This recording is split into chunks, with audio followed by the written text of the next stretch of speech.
It was a good restaurant. I always liked it. I liked the atmosphere, the food, and the acoustics. So many restaurants these days use this unfinished kind of ceiling that kills the acoustics and magnifies and reflects the noise level to the point where you can't enjoy a quiet conversation over dinner. This was an old house that was converted into an upscale steakhouse. The individual rooms have been preserved, so there are 7 separate dining areas on 2 levels each with about 6 tables well spaced apart to provide a nice degree of intimacy. It was a lovely place for a romantic dinner. Unfortunately, I did not enjoy a romantic dinner tonight. I was dining with my wife, Sarah. She and I were seated at a table in one of the lower-level dining rooms. She was fidgeting, rarely looking at me, nervous, and afraid, but I could also see the determination. I hadn't uttered a word since arriving here, and only what was necessary to be seated and order drinks. As I perused the menu, trying to decide between the filet with blackberries, and the beef tornado with Bordeauxite sauce, I sipped my single malt on the rocks and regarded my wife. She was still a physically beautiful woman, intelligent, successful, and until recently, a woman I was willing to die for, but I no longer had passion for her. She didn't know about the change in my attitude, but I would ruin her plans for this evening by telling her this news among others. Cell phone rings. John, it's me, John Archer Boyle, 49 years old, and a reasonably successful software executive, married for 28 years to the stranger now sitting across from me. Yes, Sarah? I sighed softly. I wanted to talk to you about something. Well, this will be a nice change, Sarah. She looked at me with mild indignation curving her mouth and annoyance. I hoped my attitude would calm her nerves and make her finally spit out what I knew she wanted. Yes, thank you for your sarcasm, John. It always drew me to you. Thank you, Sarah, but in this case, I wasn't being sarcastic. I didn't elaborate. I held her gaze making another shot of whiskey until she looked to her left and saw a waiter approaching. I didn't wait for the lady to order first as I usually did. Instead, as he approached the table, I handed him my menu and ordered the filet with blackberries and Spanish rice. Sarah, discouraged by my apparent disregard for generosity, quickly looked over her menu before deciding to order a salad. Who orders a salad at an award-winning steakhouse? When the waiter left, Sarah fixed her gaze on me again. John, I've been thinking a lot lately about you, about me, well, about us, and I wanted to discuss my thoughts with you. By the grace of God, there's an immeasurable difference between too late and too late. I replied. I'm sorry? Sarah asked. A day late and $1 less? I sighed. You are always ready to shout in the rain, Sarah. Keep shouting. You're not being very helpful, John. I'm serious. What did you want to talk about, Sarah? Well, there's no easy way to say this.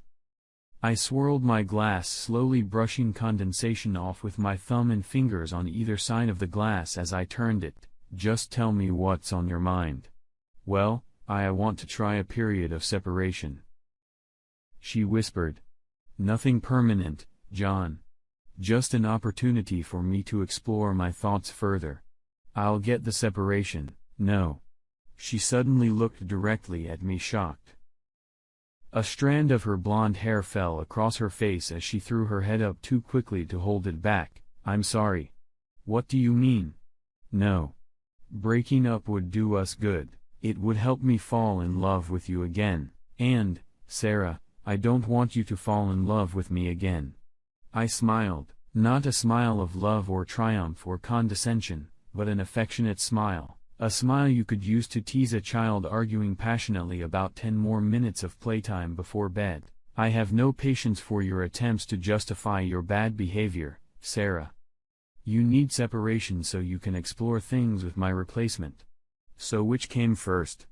Falling in love with me or the permission you gave yourself to seek out my replacement? What the hell are you talking about, John? I didn't replace you, and I'm not looking to replace you. You have to agree that our marriage has become stale, and I think some time apart will help us determine how we can fix it and get back to where we were. Yes, Sarah. Our marriage is stale. In fact, it's been stale for a long time, and for the past 2 years, I have been trying to change that. Unfortunately, for us, until recently, there was only one person working on our marriage, and now there are 3. Of course, these 3 are working in different directions. I raised my hand to forestall the objection I had anticipated. You've replaced me, Sarah. You cheated on me, and now you want me to agree to an arrangement where you can explore this relationship further. You want to separate to explore your relationship with Dan, not your relationship with me. I'm not gonna let that happen, Sarah. Now she was angry, twisting the napkin in her hands and glaring at me. She hissed softly. You're wrong. I did not cheat on you with Dan, and he is not your replacement. Are you telling me, Sarah, that you haven't slept with Dan yet? But you definitely cheated on me with him. And you replaced me with him. She looked uncomfortable. Keep your voice down, John.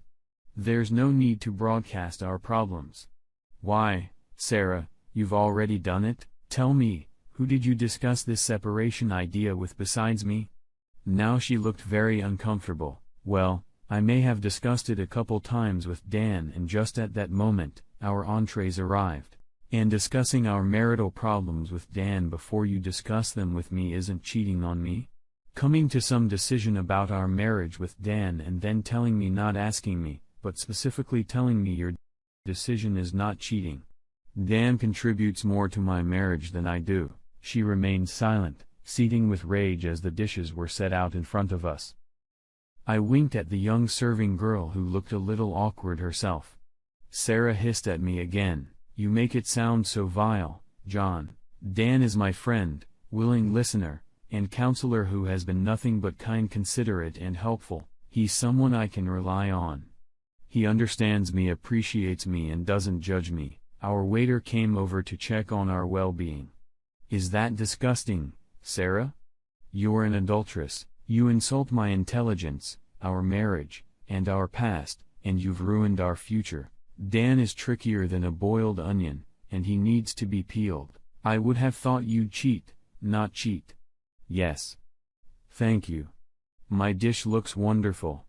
I chirped to our waiter, as he waited patiently for me to cut my fillet and agree that it was cooked as I requested. I don't appreciate what you're doing, John. Sarah clearly felt out of place discussing this so openly. I'm not a cheater. I'm not a cheater, and you're wrong about Dan.